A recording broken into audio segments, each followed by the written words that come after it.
Dewa Perang Yesikai. Bab 81. Terima kasih, Tuan Si. Yesikai menjawab sambil tersenyum. Dia mendengar dari ibunya bahwa nama ini diberikan kepadanya oleh ayahnya yang meninggal saat dia masih muda. Tampaknya seorang peramal mengatakan bahwa anak ini akan menjadi seekor naga di antara manusia di masa depan. Meskipun dia tidak tahu apakah itu benar atau tidak, maknanya kurang lebih merupakan sesuatu yang baik. Anak muda, kamu sedang memilih hadiah untuk istrimu, kan? Biar aku yang menunjukkannya padamu. Orang tua itu menepuk punggung Yesikai dengan lembut. Kalau begitu aku akan merepotkanmu, orang tua. Yesikai tersenyum dan tidak menolak. Dengan bantuan seorang ahli, dia yakin dia bisa membeli hadiah yang memuaskan. Mereka berdua berjalan-jalan cukup lama, dan lelaki tua itu memperkenalkan banyak ornamen giok yang indah kepada Yesikai, termasuk beberapa yang berkualitas tinggi. Tentu saja harganya juga cukup mahal.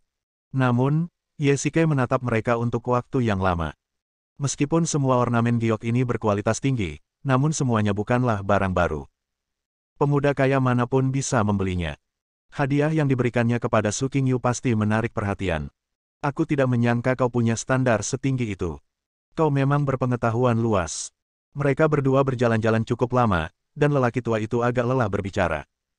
Dia mengambil cangkir teh di atas meja, menyesap air, dan berkata kepada Yesikai. Dari sorot mata Yesikai, lelaki tua itu tahu bahwa lelaki tua itu sama sekali tidak bermaksud mengolok-oloknya, tetapi sebenarnya dia tidak puas dengan semua ini. Bukan karena saya punya pengetahuan luas, tapi karena istri saya punya standar yang sangat tinggi. Yesikai menggaruk kepalanya dengan malu dan berpikir lama sebelum dia menemukan alasannya. Aduhai, memberi hadiah kepada pasangan sungguh melelahkan. Benarkah? Dia dari keluarga mana? Orang tua itu tersenyum. Kamu benar-benar seorang wanita dari keluarga bangsawan, jadi aku tidak tahu harus membeli apa. Benar sekali. Gadis-gadis zaman sekarang memiliki tuntutan yang sangat tinggi. Orang tua itu mengangguk setuju. Tiba-tiba dia berkata dengan gembira, ayo, ikut aku. Setelah itu, dia memberi isyarat pada Yesikai, memintanya untuk mendekat. Meskipun dia tidak tahu apa yang akan dilakukan lelaki tua itu, Yesikai tetap mengikutinya. Orang tua itu membawanya ke sebuah ruangan kecil, perlahan-lahan mengeluarkan sebuah kotak dari lemari, dengan hati-hati meletakkannya di atas meja, dan perlahan-lahan membukanya. Tuan Si, ini. Yesikai menatap kotak itu. Orang tua itu membukanya perlahan-lahan, seolah-olah untuk suatu ritual. Namun, ini juga menunjukkan pentingnya barang-barang di dalam kotak itu. Mungkin itu adalah harta karun yang dikumpulkan oleh orang tua itu. Ketika lelaki tua itu membuka kotak itu sepenuhnya, sebuah liontin giok Phoenix muncul di depan matanya. Giok itu adalah giok putih lemak kambing. Yesikai tidak dapat menahan diri untuk berseru. Giok itu berwarna putih kristal, halus dan lembab, tanpa kotoran apapun. Jelas terlihat bahwa produk tersebut bermutu tinggi pada pandangan pertama, dan warnanya pun merata. Keseluruhan liontin itu terintegrasi sempurna, seolah-olah dilahirkan bersama-sama. Yesikai mengambil kaca pembesar yang diserahkan lelaki tua itu dan dengan hati-hati mengamati ukiran liontin itu. Sangat halus dan terasa lembut saat disentuh. Bagaimana dengan liontin ini? Orang tua itu bertanya sambil tersenyum. Sempurna. Yesikai bertanya pada dirinya sendiri dan menjawab. Dari sudut pandang manapun, liontin itu tidak memiliki cacat. Haha, liontin ini adalah sesuatu yang cukup beruntung untuk saya dapatkan saat saya masih muda. Tidak hanya kualitas gioknya yang sangat bagus, ukirannya juga sangat indah, tetapi yang lebih penting, ini adalah barang antik. Antik? Yesikai bertanya. Benar sekali. Kaisar Qianlong dari dinasti Qing sangat mencintai batu giok seperti hidupnya dan terobsesi dengannya. Ia pernah memerintahkan orang-orang untuk mencari batu giok terbaik di Xinjiang dan Hotan serta tempat-tempat lainnya. Liontin ini adalah salah satu koleksi Qianlong.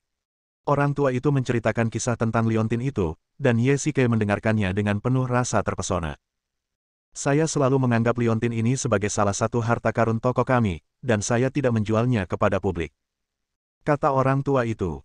Yesikai juga mengungkapkan pengertiannya. Orang tua itu sendiri juga seorang kolektor. Tentu saja, dia akan menyimpan barang bagus tersebut untuk dirinya sendiri. Memikirkan hal ini, Yesikai tiba-tiba tampak teringat, dan perlahan mengeluarkan sesuatu dari sakunya. Tuan Si, lihat ini. Yesikai menyerahkan benda di tangannya kepada lelaki tua itu dan tersenyum penuh arti. Apa ini? Orang tua itu mengambilnya dengan mantap dan mengamatinya dengan saksama. Ini adalah liontin kilin yang dilelang. Orang tua itu berseru. Selama beberapa dekade terakhir, ia telah melihat banyak barang antik dan batu giok, tetapi tidak banyak yang menarik perhatiannya. Namun, saat melihat liontin itu, lelaki tua itu tak kuasa menahan diri untuk berteriak. Ya, benar. Orang tua itu mengambil kaca pembesar dan melihatnya dengan saksama selama beberapa menit. Permukaan hijau tampak memancarkan cahaya hijau redup di bawah cahaya. Orang tua itu membuka matanya lebar-lebar dan menatap Ye Shikai dengan tak percaya. Bukankah liontin ini dibeli oleh Nona Luo? Kok bisa ada di sini?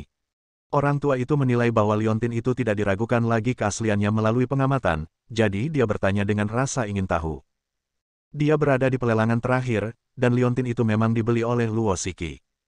Ya, tapi kemudian dia memberikannya kepadaku. Haha, sepertinya kamu adalah pria misterius yang disebutkan di koran. Orang tua itu tertawa. Tidak heran Ye Shikai tampak familiar. Ternyata dialah pria yang ada di berita. Yah, aku bukan orang misterius. Aku hanya orang biasa. Ye Shikai menggaruk kepalanya, merasa sedikit malu. Orang biasa, haha, Nona Luo akan memberikan barang berharga seperti itu kepada orang biasa. Orang tua itu menatap Ye Shikai dengan penuh arti.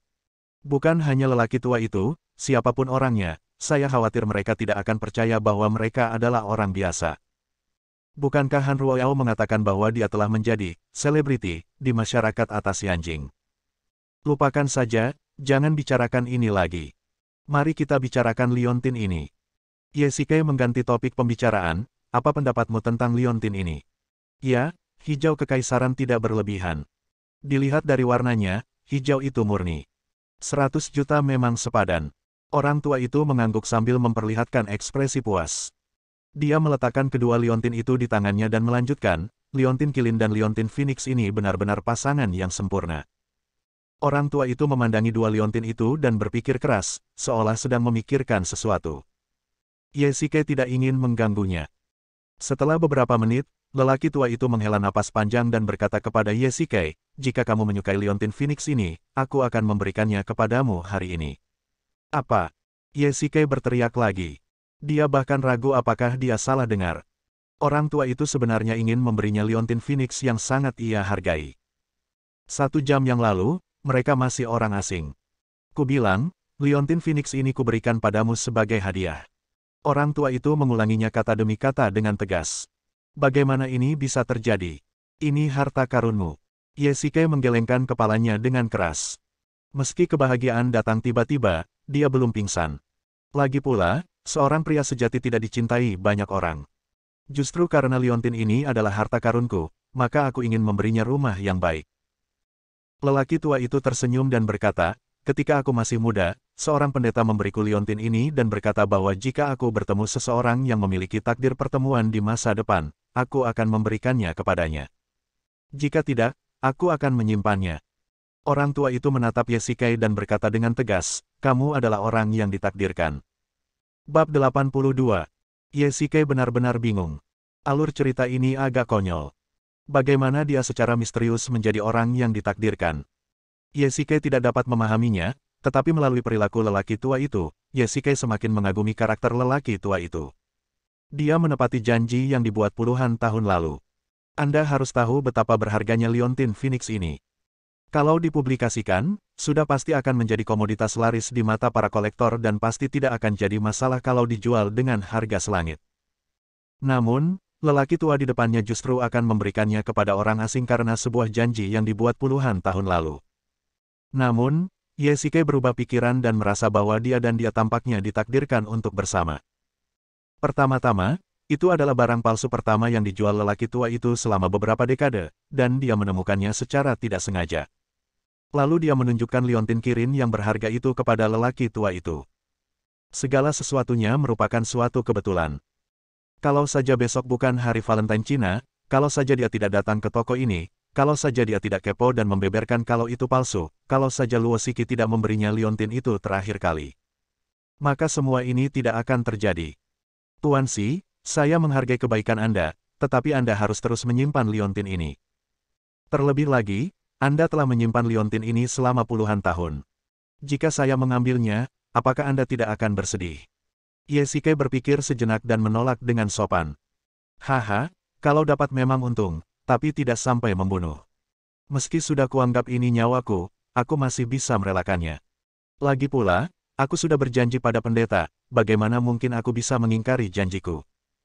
Orang tua itu tertawa terbahak-bahak, dan kemurahan hatinya sekali lagi membuat Ye terkesan.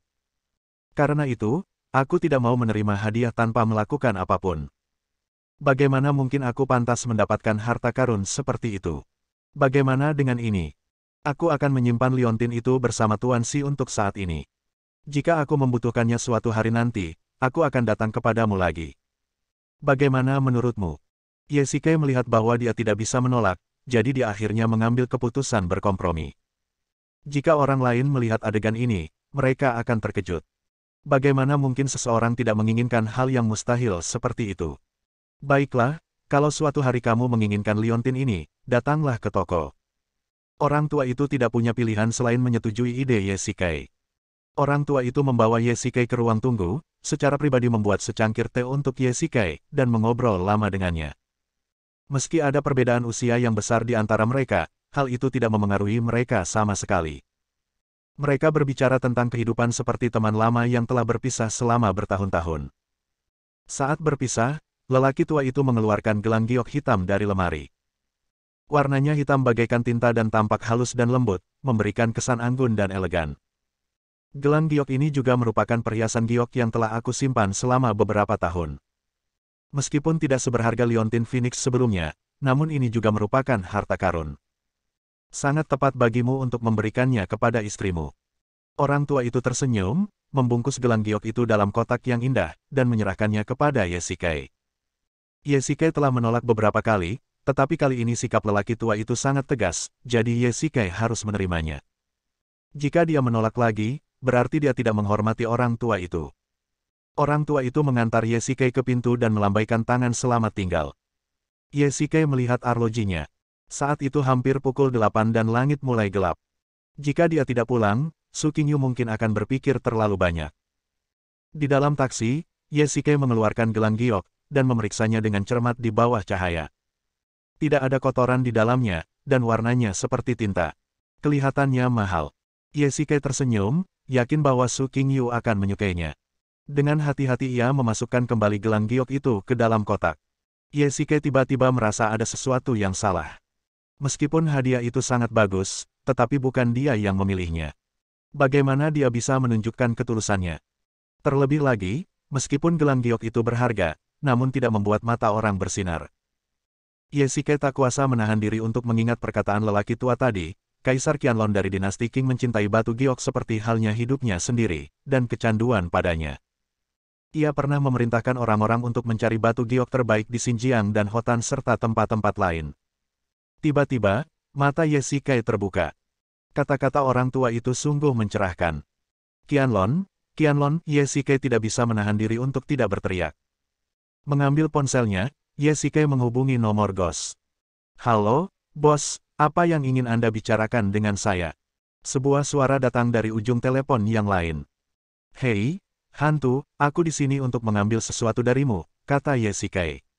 Bos, ada apa? Besok adalah hari Valentine Cina. Kurasa ini pasti hadiah untuk adik iparku. Kamu anak yang pintar, sungguh. Tidak masalah. Selama itu yang diinginkan adik iparku, aku akan mengambilnya dan memberikannya padanya jika dia tidak memilikinya. Ye memberitahu Gos apa yang diinginkannya, dan setelah beberapa detik. Sialan, bos, kau akan mengejutkan semua orang. Tapi hanya itu yang pantas untuk adik iparku. Oke.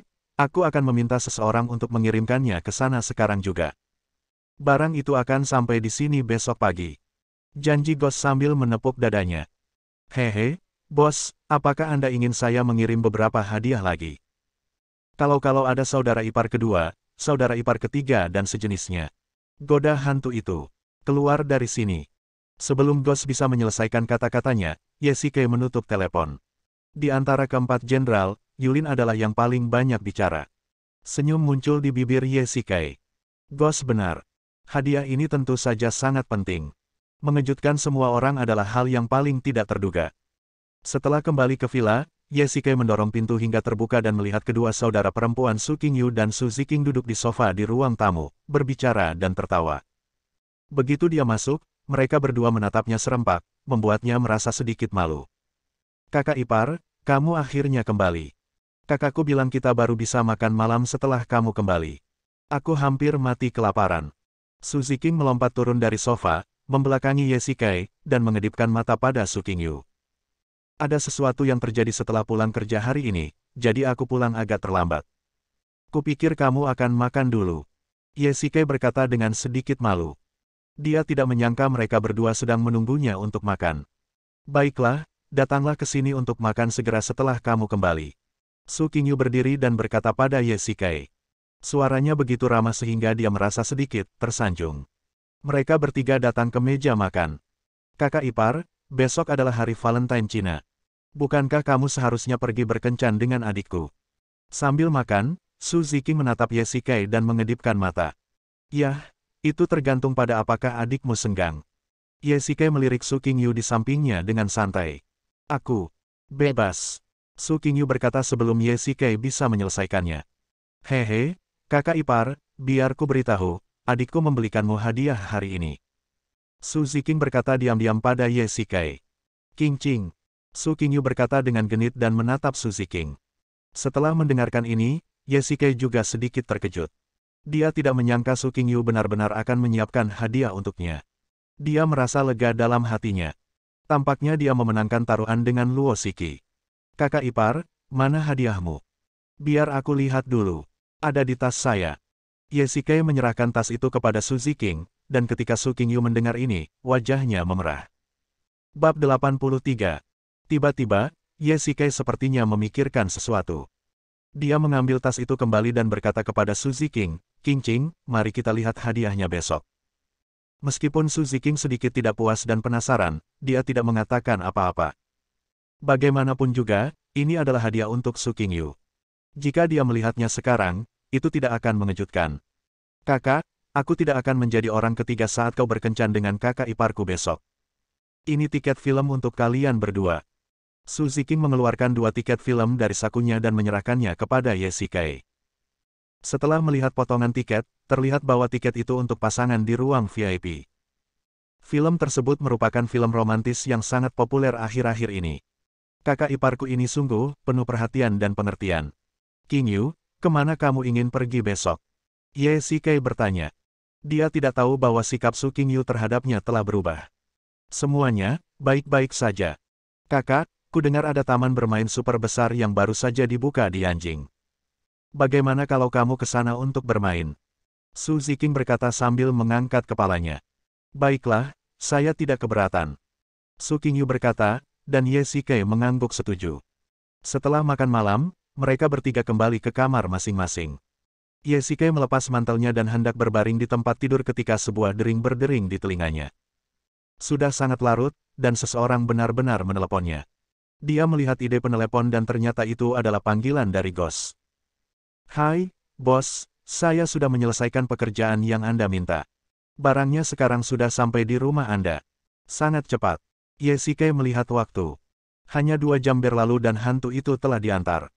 Namun, lebih baik begini, jadi dia tidak perlu pergi dan mengambilnya sendiri besok. Haha, dan juga, kuil bulan tidak terlalu sibuk akhir-akhir ini. Mereka mengambil tindakan beberapa kali dan membasmi beberapa kelompok pembunuh. Nada bicara hantu itu menjadi serius. Ye Shike dapat mendengar bahwa Jiqian kejam kali ini dan memusnahkan kelompok pembunuh itu sepenuhnya. Juga, Istana Raja Laut benar-benar mengirim orang ke Tiongkok. Sepertinya mereka menargetkanmu, bos. Ya, saya pernah bertarung dengan mereka. Ye Shike berkata dengan ringan. Garlon hanya mencari kematian dan dia langsung melumpuhkan salah satu tangannya. Apa kabar, bos? Apakah Anda baik-baik saja? Tanya hantu itu. Itu Garlon. Aku melumpuhkan tangan kanannya. Orang itu, aku pernah bertarung dengannya sebelumnya, dan dia hampir sama hebatnya denganku. Dia benar-benar mencari kematian. Tuannya bukan tandinganmu, bos. Ada sedikit kemarahan dalam nada bicara Ghost. Dia pernah bertarung dengan Garlon sebelumnya, dan dia tahu tentang itu. Jika kita berbicara tentang kekuatan, Garlon mungkin lebih kuat, tetapi dalam hal kekuatan tempur, Ghost lebih baik. Ghost telah menguasai banyak keterampilan bertempur, banyak di antaranya diajarkan sendiri, tetapi sebagian besarnya dipelajari dalam pertempuran. Saudara-saudara yang telah melalui hidup dan mati bersamanya, tidak ada satupun yang mudah untuk diganggu. Dia datang ke sini untuk mengambil sepotong batu. Nanti aku kirim fotonya dan kamu bisa lihat benda apa ini. Yesike mengeluarkan batu itu dari sakunya, dan batu itu memancarkan cahaya ungu samar. Dia berada di China, jadi tidak nyaman baginya untuk memeriksa benda ini. Namun, Ghost ada di Eropa, jadi dia yakin akan segera dapat memberinya jawaban. Oke, tidak masalah. Setelah mengatakan itu, Ghost menutup telepon. Yesike mengambil beberapa foto batu itu dan mengirimkannya ke Ghost. Di kamar Su Qingyu, Su Ziqing sedang berbaring dengan nyaman di tempat tidur, sementara Su Qingyu sedang duduk di mejanya, memproses dokumen. Dia akan pergi berkencan besok. Ngomong-ngomong, ini adalah pertama kalinya Su Qingyu membolos kerja, tetapi dia adalah presiden, jadi siapa yang bisa mengatakan dia tidak membolos kerja? Kakak, sebaiknya kamu istirahat saja. Bukankah besok kamu ada janji dengan kakak iparmu? Su Ziqing melihat waktu dan mendesak. Kamu kembali saja ke kamarmu dan tidur dulu. Aku akan tidur nanti. Su Qingyu tidak mendongak dan terus menangani tumpukan dokumen. Hehe, kakak, besok kan kencan pertama kamu, seneng nggak? Su Ziqing berkata sambil tersenyum. Beranikah kau menertawakan adikmu? Kau pantas dihajar. Su Qingyu meletakkan pena di tangannya, berjalan ke arah Su Qingyu, berkata genit, lalu menamparkan dahi Su Ziqing. Aduh, sakit sekali. Su Ziqing mengusap dahinya dan menjulurkan lidahnya pada Su Qingyu. Huff, kalau bukan karena aku, bisakah kamu pergi berkencan dengan kakak iparmu? Itu benar. Su Ziqing telah melakukan sebagian besar pengaturan untuk mereka berdua pada hari Valentine. Qingqing, apakah kamu melihat hadiah apa yang diberikan hari ini? Su Qingyu melepas mantelnya dan duduk di tempat tidur. Hai, adikku, kamu sudah tidak sabar. Apakah kamu sangat penasaran dengan hadiah apa yang diberikan kakak iparmu? Su Ziqing ingin membangkitkan selera makan Su Qingyu dan menggodanya di saat yang sama, tetapi Su Ziqing tidak melihat hadiah di dalam tas itu. Sejujurnya, Su Qingyu tidak tahu mengapa. Di meja makan, dia menantikan hadiah di tas Yesike. Namun, Yesike mengambilnya kembali. Ditambah lagi, dia terlalu malu untuk memintanya, jadi dia tidak melihatnya. Aku benar-benar tidak melihatnya. Kau akan tahu besok, saudari. Su Ziqing tampak tak berdaya. Baiklah, Qingqing, kamu kembali dulu. Baiklah, selamat malam, kakak. Setelah malam, ketika langit di timur berubah pucat, hari baru telah tiba. Hari ini adalah hari istimewa. Hari ini, hormon semua rekan pria senegaranya akan meledak secara kolektif. Hari ini juga merupakan hari kiamat bagi banyak sekali rekan senegara yang masih lajang. Ya, hari ini adalah hari Valentine China. Tadi malam, hantu Yesike mengambil kembali benda yang diletakkan seseorang di pintu dan menjaganya dengan saksama. Apakah dia bisa berhasil mengungkapkan perasaannya hari ini bergantung pada hal itu. Yesike turun untuk sarapan, tetapi dia tidak menyangka bahwa kedua gadis itu sudah duduk di meja makan. Yang paling mengejutkan Yesike adalah Su Qingyu mengenakan pakaian kasual, seolah-olah dia hanya pernah melihat Su Qingyu mengenakan pakaian all sebelumnya. Pakaian hari ini memiliki gaya yang berbeda, kurang matang seperti wanita pebisnis dan lebih murni seperti gadis tetangga. Qingyu, kamu terlihat sangat cantik hari ini. Yesike tidak dapat menahan diri untuk berkata. Hehe, kakak ipar, aku pergi ke sekolah dulu. Kalian berdua, selamat berkencan. Melihat ini, Su Ziqing pergi tanpa menunggu reaksi Su Qingyu. Di ruang tamu yang kosong, mereka berdua duduk di sofa, dan suasananya sedikit canggung. Qingyu, ayo pergi. Yesike menunjuk arlojinya dan berkata kepada Su Qingyu. Baiklah, ayo berangkat. Su Qingyu mengambil tas tangannya dan keduanya berjalan keluar. Yesike mengendarai Lamborghini Su Qingyu menuju taman hiburan. Bab 84. Taman hiburan yang mereka kunjungi adalah taman hiburan super besar yang baru dibuka di Yanjing. Butuh waktu beberapa tahun untuk menyelesaikannya dan merupakan yang paling mewah di Yanjing. Tentu saja, biayanya juga sangat mahal, tiketnya berharga ratusan dolar. Tentu saja, bagi Su Qingyu, ini bukan apa-apa. Tetapi saat Su Qingyu melangkah memasuki taman hiburan, banyak sekali rekan pria yang menatapnya serempak. Sebaliknya Su Qingyu bersikap acuh tak acuh dan mengabaikan mereka begitu saja. Dia telah melihat situasi seperti ini berkali-kali dan tidak terkejut. Konon katanya wanita cantik akan selalu menjadi pusat perhatian orang banyak kemanapun ia pergi, dan itu memang benar adanya. Hei, kenapa kamu mencubitku? Seorang pria di sebelahnya berteriak. Huff, masih mencari. Percaya atau tidak, aku akan mencungkil bola matamu. Seorang wanita di sebelah pria itu berkata sambil menatap Su Qingyu dengan sedikit cemburu, sepertinya dia sedang cemburu. Ye Shikai mendesah dalam hati, anak muda zaman sekarang semuanya berpenampilan seperti ini. Su Qingyu memang seorang pembunuh pria sejati. Melihat pasangan ini, Ye Shikai menghela nafas, beginilah seharusnya pasangan terlihat.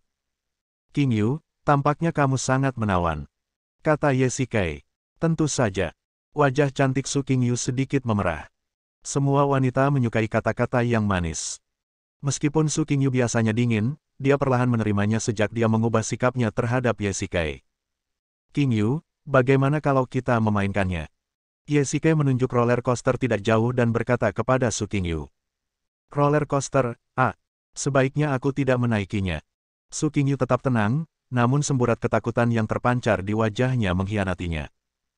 Roller coaster adalah tantangan bagi kebanyakan orang, apalagi seorang wanita kuat seperti Su Qingyu yang sibuk dengan pekerjaan sepanjang hari. Ayolah, ini hari yang langka bagimu untuk keluar dan bersantai. Ye Shikai memegang tangan Su Qingyu. Hari ini adalah kencan pertama mereka, jadi mengapa tidak meninggalkan sesuatu yang berkesan? Terlebih lagi, pelampiasan yang tepat sangat penting bagi wanita kuat seperti Su Qingyu yang berada di bawah tekanan tinggi sepanjang hari. Kita tidak dapat selalu menjaga ketegangan, jika tidak, orang yang terkuat sekalipun akan hancur. Baiklah, ini seharusnya tidak menakutkan. Su Qingyu akhirnya tidak bisa membujuk Ye Shikai dan setuju. Halo, Tuan, Nyonya, silakan kencangkan sabuk pengaman, mesin akan segera menyala. Seorang anggota staf mendatangi mereka berdua dan mengingatkan mereka. Ye Shikai secara khusus memilih 2 kursi depan. Su Qingyu awalnya enggan, namun akhirnya duduk saja. Qingyu, kalau nanti kamu takut, teriak saja. Gak apa-apa. Kayak naik roller coaster aja. Ye Shikai mengingatkan Su Qingyu dengan lembut di telinganya. Begitu tangan Ye Shikai menyentuh tubuh Su Qingyu, dia merasakan getaran. Tampaknya Su Qingyu sangat gugup sekarang. Su Qingyu tidak menjawabnya.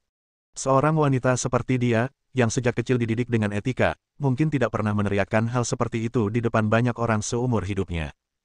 Ye Shikai meraih tangan Su Qingyu. Yang mengejutkan Ye Shikai, Su Qingyu tidak melawan, melainkan patuh menggenggam kedua tangannya.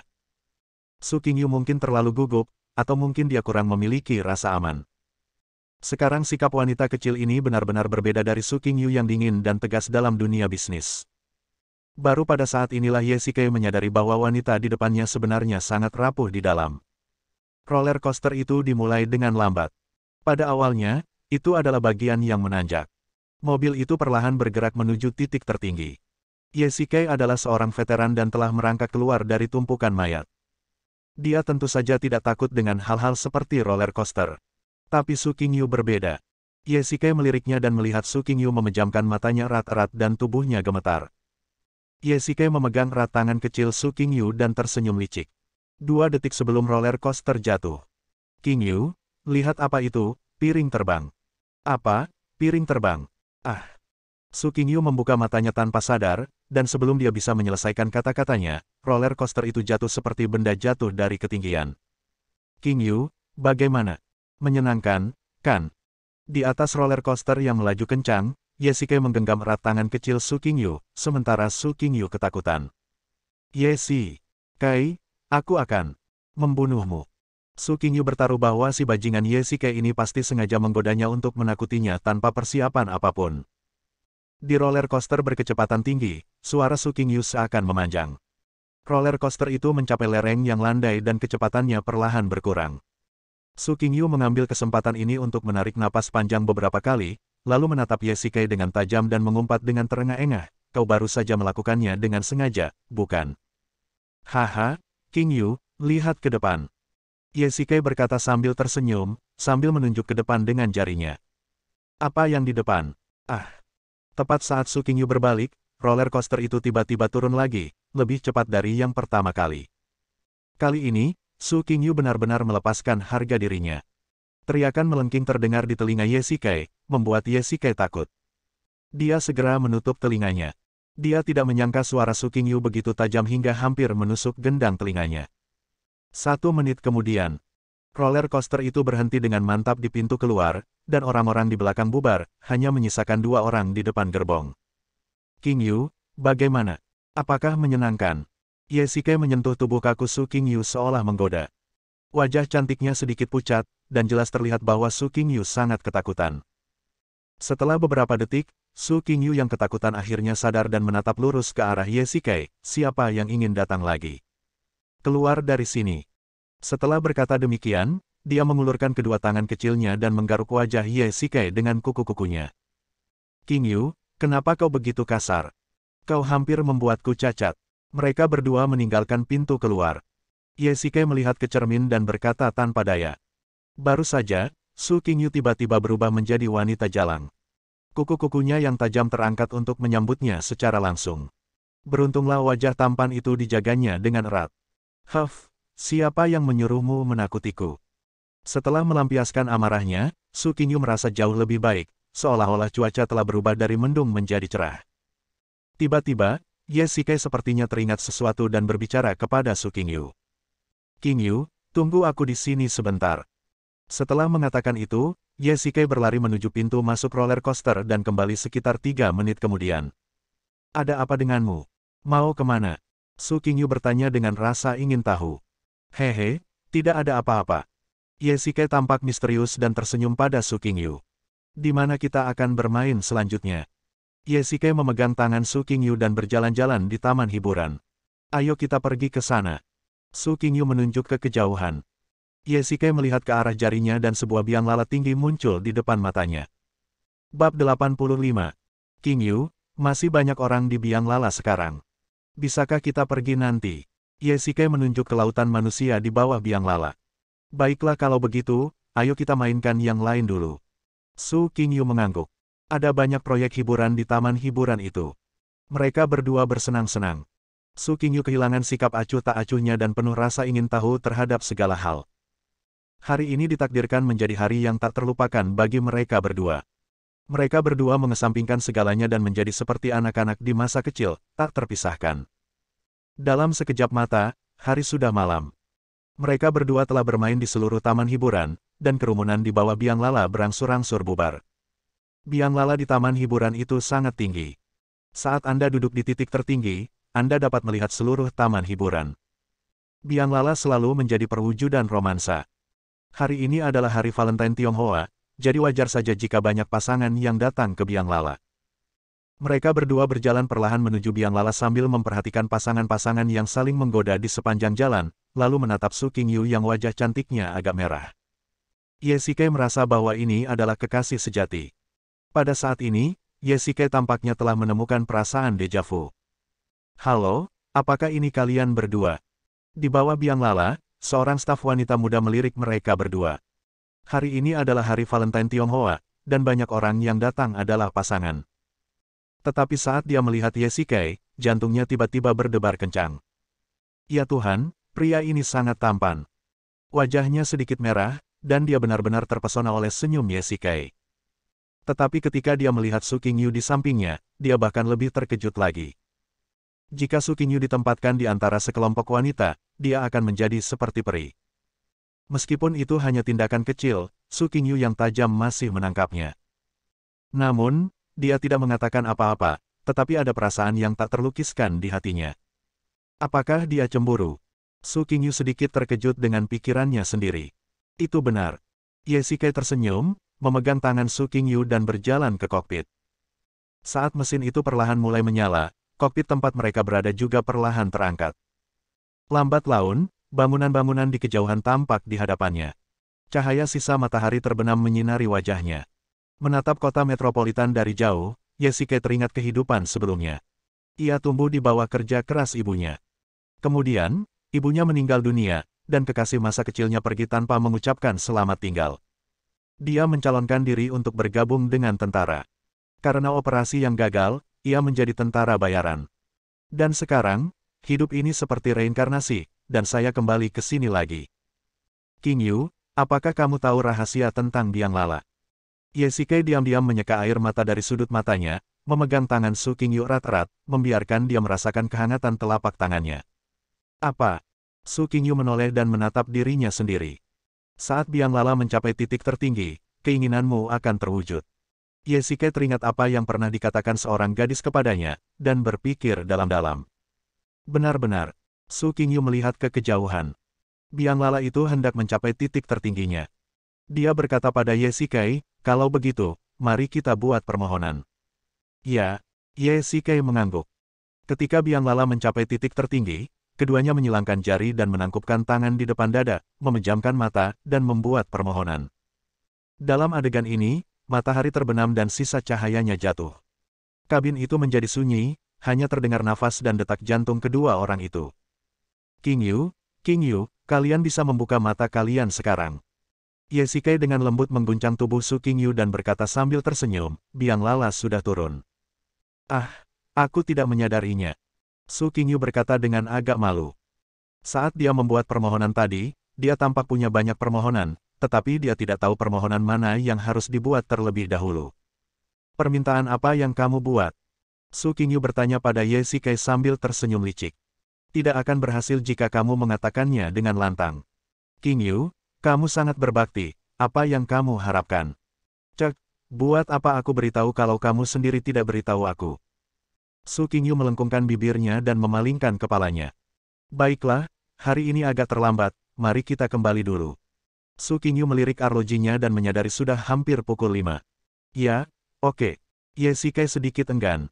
Ini adalah kencan pertamanya dengan Su Qingyu, tetapi dia masih bersenang-senang hari ini. Keduanya berjalan menuju pintu, dan ketika mereka melewati platform yang tinggi, Ye Shikai tiba-tiba menjadi bersemangat. Qingyu, ayo kita mainkan yang terakhir. Ye Shikai menunjuk ke peron. Mengikuti arah jarinya, Su Qingyu juga mengangkat kepalanya. Rangka besi yang menjulang tinggi ke langit, tali yang panjang, bukankah ini lompat bunge? Yah, aku agak takut. Setelah pengalaman Su Qingyu di roller coaster di pagi hari, dia sudah punya trauma tentang permainan di dataran tinggi ini. Tidak apa-apa, tidak menakutkan. Ini hanya sesaat. Ye Shikai berkata sambil tersenyum. Su Qingyu juga tahu tentang lompat bunge. Bunge jumping di taman hiburan ini memungkinkan dua orang untuk melompat bersama. Saya tidak tahu apakah karena hari ini adalah hari Valentine Cina, tetapi pada dasarnya semua orang yang datang untuk bunge jumping adalah pasangan. Baiklah, tapi kau tak bisa membuatku takut. Su Qingyu sepertinya mengingat pengalamannya di pagi hari dan menatap Ye Shikai dengan waspada. Keduanya menaiki lift dan perlahan-lahan tiba di tempat lompat bunge. Taman hiburan ini memang besar sekali. Bahkan ketinggian lompat bunge lebih dari 100 meter, yang hampir setinggi lantai 30 atau 40. Keduanya berganti pakaian dan tiba di tepi peron. Ye Shikai melangkah maju tanpa rasa takut di wajahnya, sementara Su Qingyu melangkah ke tepi jurang selangkah demi selangkah. Butuh waktu 1 menit penuh baginya untuk berjalan sejauh 5 meter. Qingyu, jangan takut. Pegang aku erat-erat, tutup matamu, dan jangan melihat ke bawah. Ye Shikai menepuk bahu Su Qingyu, dan yang terakhir bersandar dalam pelukannya. Ketinggian ini memang agak menakutkan. Sekalipun Su Qingyu biasanya kuat, dia tidak berbeda dari gadis kecil normal saat ini. Ya. Su Qingyu memejamkan matanya dan memeluk Ye Shikai erat-erat. Kalian berdua, apakah kalian siap? Seorang anggota staf maju dan bertanya. Melihat Ye Shikai mengangguk, dia pun mendekat dan mengikatkan tali pengaman untuk mereka berdua. Qingyu, apakah kamu siap? Ye Shikai dengan lembut membelai dahi Su Qingyu. Baiklah, baiklah.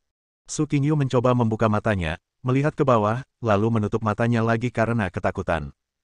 Oke, 3, 2, 1. Ye Shikai menghitung mundur, dan ketika dia memanggil 1, Ye Shikai memeluk Su Qingyu dan mencondongkan tubuh ke depan. Ah! Su Qingyu berteriak, dan Ye Shikai memeluk Su Qingyu dengan erat, membuatnya merasa aman. Melihat Su Qingyu yang meringkuk erat dalam pelukannya, dia benar-benar ingin mengambil kamera untuk mengabadikan pemandangan ini. Ye Shikai melirik ke atas. Akan baik-baik saja kalau dia tidak melihatnya, tetapi saat dia melihatnya, dia terkejut.